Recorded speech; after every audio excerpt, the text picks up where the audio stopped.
Salut, bienvenue pour une nouvelle vidéo et pour un parlons série. J'ai décidé d'en faire un peu plus régulièrement parce que j'ai l'impression que je les oublie ces vidéos là alors que je les aime bien. Après je vous avoue ça fait longtemps que j'en fais et plus j'avance et moins j'ai de séries à vous présenter, c'est logique. Je commence des nouvelles séries etc. Mais bref, à un moment donné j'en aurais plus. Mais je sais pas, je me suis dit que j'allais quand même tenter d'en faire plus régulièrement. En tout cas, dans ces vidéos-là, si vous savez pas de quoi je parle de séries télé, donc pas du tout de livres ici, mais bien de séries télé, et j'en présente trois dans chacune de ces vidéos. Une que je suis encore en train de regarder, et sur laquelle d'ailleurs il serait temps que je me mette à jour, une que j'ai terminée, et une que j'ai abandonnée, pas dans cet ordre-là il me semble, mais c'est pas grave. On va commencer par celle que je suis encore en train de regarder. Je crois pas qu'elle soit terminée, enfin j'espère pas d'ailleurs, mais en tout cas je suis pas à jour, j'ai pas regardé la saison 4. Et donc c'est Only Murder in the Building. On en a beaucoup entendu parler quand elle est sortie, etc. Et à chaque nouvelle saison, on en entend beaucoup parler. Et j'ai fini par la regarder et j'aime beaucoup. Vraiment, je trouve ça très cool. Après, je me demande comment ils vont se renouveler, parce qu'au bout d'un moment, là, moi j'ai regardé les 3 premières saisons, comme je disais. Et c'est quand même un petit peu le même schéma à chaque fois, mais c'est quand même très cool. En gros, dans cette série, on va suivre principalement 3 personnes. Une jeune fille qui a une petite trentaine d'années, je dirais, et qui est jouée par Selena Gomez. J'adore Selena Gomez depuis l'époque des sorciers de Waverly Place, si ça parle à certains d'entre vous. Bref, et 2 hommes de 60-70 ans qui vivent dans le même building, donc à New York, le même immeuble évidemment, mais on est plutôt sur un building qu'un immeuble, c'est New York, hein, si vous voyez ce que je veux dire. Bref, et donc en fait au tout début de la saison 1, il y a une alerte incendie. Donc tous les habitants de l'immeuble sortent, ils se retrouvent sur le trottoir d'en face, et eux, tous les 3 vont rentrer dans le café d'en face pour, quitte à attendre, prendre un café, attendre, etc. Et ils sont chacun individuellement extrêmement agacés d'avoir dû quitter les lieux aussi précipitamment que ça, parce qu'ils étaient en train d'écouter un podcast sur un true crime. Je le dis volontairement avec un accent bien dégueulasse parce que sinon j'y arrive pas. Voilà, ils sont fans d'un podcast qui aborde des enquêtes criminelles et qui donne l'évolution de l'enquête, les découvertes faites au fur et à mesure et donc la résolution finale.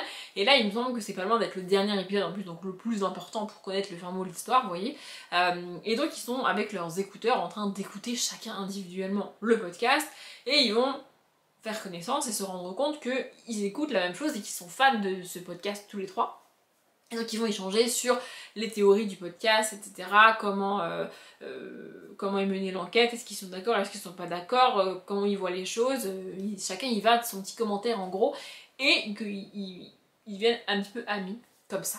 Puis l'alerte incendie se termine et chacun rentre chez lui.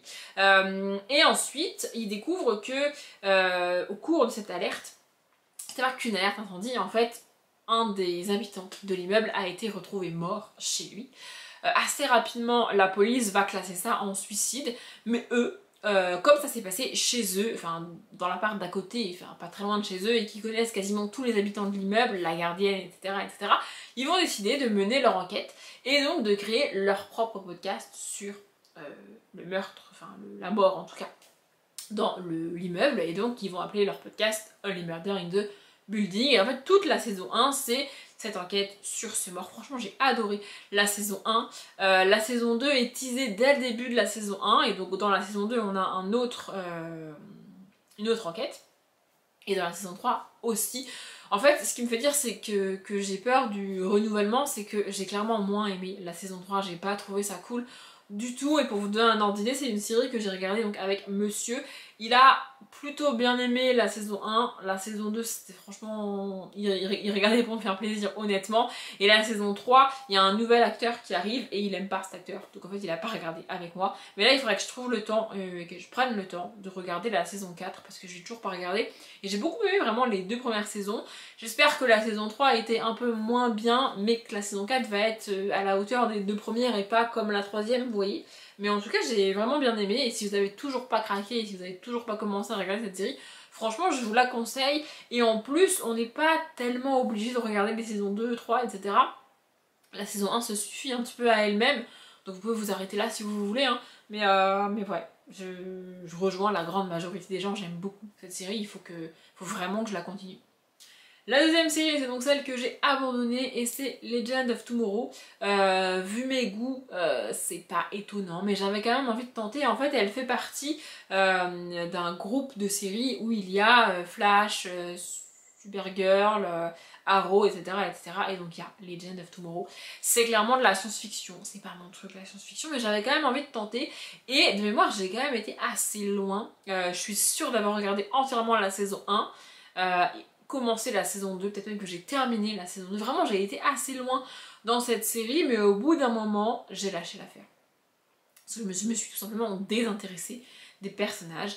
Dans cette série, on va suivre un groupe de personnages qui voyagent dans le temps. Donc on a le Shield, il me semble un truc comme ça, on est sur cette agence là, vous voyez, et on a un rassemblement de personnages qui viennent d'endroits et de sphères différentes, parfois d'époques différentes il me semble, et donc on les rassemble dans un vaisseau spatial qui va voyager à travers le temps pour modifier certains événements, aider certains événements à se dérouler comme ils doivent se dérouler, réparer ce que d'autres ont modifié dans le temps, et tous ces effets d'aller-retour dans le temps et tout, c'est pas trop mon truc. Mais là, franchement, j'avais quand même bien aimé. En fait, j'avais accroché aux personnages et j'aimais bien les suivre dans ces événements-là. J'arrivais à comprendre à peu près qu'est-ce qui modifiait, qu'est-ce que ça changeait, où on était, à quelle époque. Et ça me permet aussi de découvrir d'autres époques. Notamment des époques où les femmes n'ont pas le droit de se déplacer toutes seules, où il est très mal vu que les femmes fassent ci, fassent ça. Ça a un côté quand même un peu féministe du coup. Et j'aimais bien. Mais au bout d'un moment, je me suis lassée en fait. Je crois que j'ai pas fini, je sais plus si c'est la saison 2 ou la saison 3, mais j'ai même pas fini la saison que j'étais en train de regarder parce que j'ai pas eu envie en fait. J'avais la flemme de continuer, j'avais la flemme d'avancer. Il y a rien dans mon souvenir qui m'a fait dire ah c'est bon ça me saoule, j'arrête. C'est juste que petit à petit, ça a perdu son intérêt pour moi. Et peut-être que ça commençait aussi à tourner en rond, selon moi. Aujourd'hui, elle est finie, hein, la série, je sais pas combien il y a de saisons, mais aujourd'hui, elle est finie, c'est sûr. Et ouais, au bout d'un moment, ça m'a lassée, en fait. Il n'y a pas de grands drames et d'événements qui m'ont saoulée, ou de personnages qui meurent, et du coup, je suis dégoûtée, ou au contraire, de personnages qui m'agacent et qui restent encore et encore. Il n'y a pas. Il y a juste, ouais, non. Je préfère regarder autre chose. Pas grand chose de plus à dire sur cette série, vraiment, c'est juste... pas pour moi, donc j'ai préféré arrêter. Et enfin, la dernière série, c'est celle que j'ai terminée et on est sur une série que j'ai adorée, c'est Masters of Sex. Je sais pas si vous connaissez, je sais pas si vous en avez déjà entendu parler. Je saurais pas trop situer la série, il me semble que ça se passe dans les années 50, peut-être dans les années 60. En gros, on va suivre un gynécologue. Donc qui fait son métier, qui exerce son métier de gynécologue avec les femmes qui les aident, etc. etc. Et une femme qui veut devenir gynécologue. Pour nous aujourd'hui ça paraît évident. Le paradoxe veut que aujourd'hui la plupart des jeunes filles de 15-16 ans ou plus qui doivent aller voir pour la première fois un gynécologue vont préférer aller voir une femme.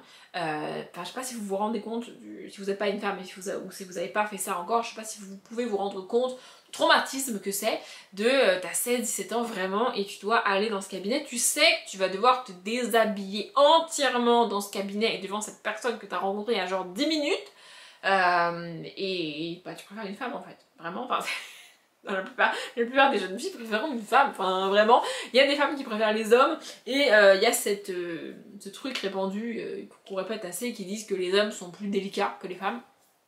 Moi j'y crois pas personnellement mais bref, mais moi je peux pas, enfin vraiment c'est pas possible en fait. Et à l'époque, dans les années 50-60, il est inimaginable qu'une femme devienne gynécologue.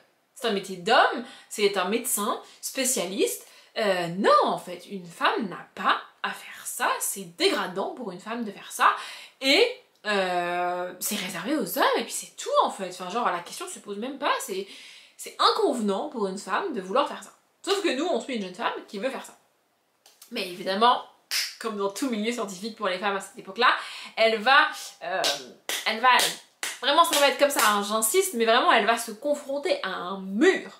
on va la rabaisser, on va lui dire mais ça va pas ma pauvre fille, mais qu'est-ce qui cloche dans votre tête, mais vous êtes complètement ravagée, c'est n'importe quoi, à la limite, de la limite, de la limite, vous pouvez être infirmière ou assistante, mais pas plus quoi, enfin franchement non, tu vois, être médecin pour une femme, mais grand Dieu, ça ne va pas.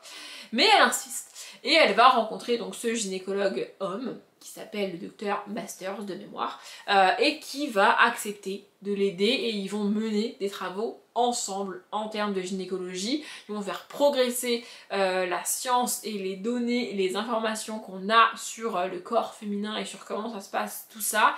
Et il me semble que l'étude qu'ils mènent, c'est sur l'orgasme féminin. On parle des années 50-60 de nouveau, et l'orgasme féminin c'est pas une question, enfin genre on s'en branle, hein, littéralement c'est pas... Non, non, c'est pas à l'ordre du jour et c'est pas important en fait, enfin c'est pas nécessaire. Donc c'est comme ça et puis c'est tout. Les hommes ont des besoins, ils doivent satisfaire leurs besoins, les hommes satisfont leurs besoins, les femmes n'en ont pas, point. Et donc c'est ça qu'on suit, je crois qu'il y a 2 saisons de mémoire, et puis elle a été annulée, je sais plus de quelle année elle date et je pourrais pas vous dire si elle a bien vieilli, mais vu le sujet, je pense qu'elle a bien vieilli. On parle d'une série qui se passe dans les années 50-60 et qui aborde le sujet de l'insatisfaction sexuelle féminine, donc même si il y a des trucs qui nous choquent, bah, c'est ce qui s'est passé dans les années 60 en fait, donc... C'est pas parce que la série était maladroite, c'est parce que c'était comme ça dans la réalité. Donc je pense honnêtement qu'elle a bien vieilli. Je suis assez déçue parce qu'elle a été annulée.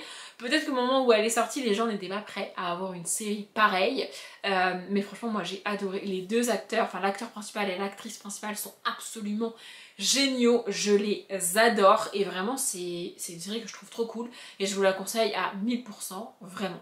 Je vais m'arrêter là pour cette vidéo, j'espère qu'elle vous a plu, j'espère qu'elle est pas trop longue mais normalement ça devrait aller.